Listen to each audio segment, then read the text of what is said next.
Okay, as I talk about the Lens Academy and the Lens framework, which is leadership, entrepreneurship, networking, and sales, often hear me talk about networking. And networking and building your personal brand is a strong precursor to help you be effective in B2B sales. So I actually want to just dig into the word sales, because when most people think of sales or selling, a lot of people have a negative thoughts about it. Or they think, oh, if somebody's going to sell me, I don't want to be sold. Or for a lot of my entrepreneurs and business owners, when you are talking about your business, when you are talking about your product or service, and when you are telling people about the mission or vision of your business, you are indeed selling, okay? But the word selling often talks about what me, right? I want to convince you to buy and the old school selling model. It's usually sales is associated with convincing you or a buyer that what I have, you really want. And I just have to figure out the right words, the right phrase to do so, and hopefully you will buy from me. And so when I speak with a lot of my entrepreneurs and startup founders, that is one of the things that normally feels uncomfortable, because even as I help coach people on selling, and I reframe that and saying that I give people a framework for you to successfully sell your product or service, it helps to change the mindset on what you're really doing. And so instead of selling or sales, which is, I'll say that's old, I have begun talking to people about what I refer to as MPS. So MPS is an acronym I came up with, and it blends from the customer discovery process that a lot of entrepreneurs do when they are, especially technology entrepreneurs. Before you build it, make sure you find out what the problems are and how people go about making decisions, especially when it comes to purchasing.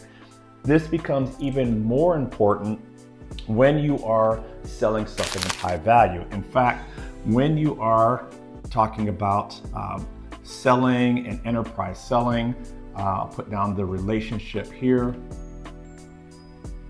There's actually a direct correlation between the dollar value of the sale, or the dollar value or dollar amount of the transaction, to the relationship. So the more expensive or the higher the dollar value of the deal or the product or service you're trying to sell, the more important the relationship is. So this is why when I'm talking about networking, building your brand, and expanding your reach into an organization where you land and expand, the networking part becomes so important, especially because the more expensive the product is, there's usually at least 6 to 8 decision makers, right? And you have to get to know as many of those people as possible. And sometimes it's not even apparent. Sometimes you have to do a little digging around and some networking to find out who those people are. And sometimes they're even committees, right?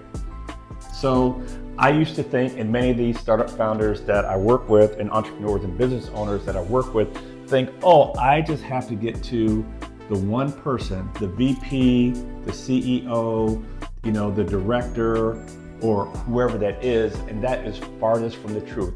While they might be instrumental in making the decision, again, if it's a high value ticket item, which many B2B sales and products are, there's going to be multiple people involved. And just because you meet the VP, vice president, just because you meet the CEO, or just because you meet the director, that might help, but that is not going to help you close the deal.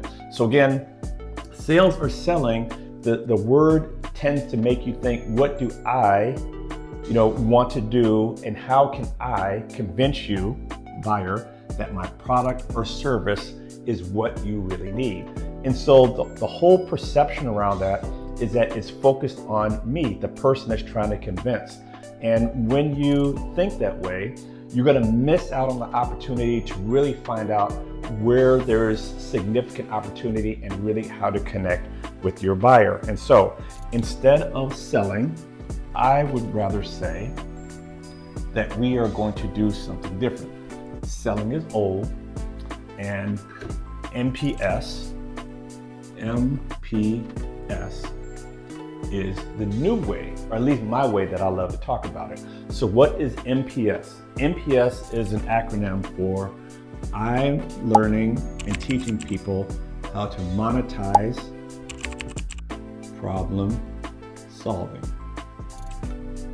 Okay, so you think about MPS versus sales. Just those two phrases or two words. Sales and selling sounds like it's about me and what do I have in my product or my service is so great.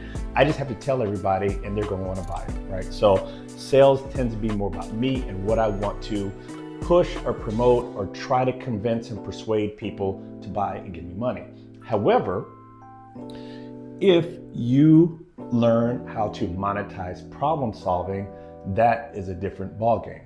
So here's an example. When people ask you, hey, Kirk, how are you doing? What's your initial response? Oh, I'm good. But that's not really what's going on. So sometimes you have to ask 3 to 4 different questions or build enough trust for people to be able to really tell you what the problem is.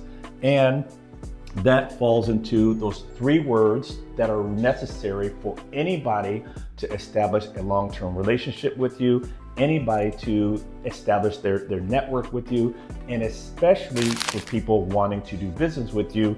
Again, people have to know, like, and trust you, right? And when people know you, like you, trust you, they will feel safe in telling you what the real problem is. So if you are just trying to sell people and you're talking about the features and benefits and how great this is, but you haven't really figured out what the problem is, you're missing out. And sometimes getting to the problem not only is through trust with that particular person, but it also ensures that you are spot on in terms of what your product or solution can actually solve for them. So problem solving is the way to think about how you want to align your product or service with your potential buyers. So think about it. If there's a problem you really have that's been bothering you, and you find somebody that will solve it, more times than not, you would gladly pay that person, especially if they have a way to solve your problem, and it's going to save you the 2 T's, time, and it's going to save you money, or it's going to make you money. So one of those 2 things, generally, it's either going to save you time, it's either going to make you money or save you money in one of those different ways. But if you can figure out how the problem they have is related to the product or service you have, it makes it all about them, okay? And so first, if you build enough trust with them because they know you, like you, trust you, they will tell you about the problem through open-ended questions, right? You can't just say, well, what's your problem? Tell me your problem, tell me all about it. No, that's too wide open. You want to be able to guide the discussion. So instead, you might say something like, well, I know we're here talking about a new IT solution, but before I get into anything, all the things that I have to talk about my business, help me better understand your current IT solutions and what is working, what isn't working. Tell me more about that. And first of all, that's kind of general, but before you actually get into that discussion, I know, because you've listened to me, you've done your homework, and you know that there are things you can find out in the public domain about each of these customers and certain things that might lead to the problems that they have. So being able to ask intelligent, thought out, well-researched questions helps you get from A to Z faster, right? And Z just meaning, what is the real problem, okay? So after you've asked the question and they give you an answer, the first answer, again, think about when people ask you, hey, how are you doing? What do you normally say? Oh, I'm good. So as you ask those questions, you have to learn how to get to like the 5 whys, as they say. So the first, why are you doing it? Oh, well, it's just what I do. No, really, second why. No, really, help me better understand why is that the best way that you're doing that procedure? Well, that's the way they've always done it. Well, why has it always been done that way? Well, as long as I know, we've been following this protocol, blah, blah, blah, blah, blah. So you can see the more you ask, the more layers, like peeling layers of the onion back until you figure out what is the real problem. And then once you get to the real problem, the beauty is you either are a fit or you're not, right? And both of these are winning situations. If you get to the problem and you figure out, you know what, I'm not the person for you, I'm not the match, you know how you can cut this thing off, not waste any more of their time. They will be grateful, but here's how you can actually win.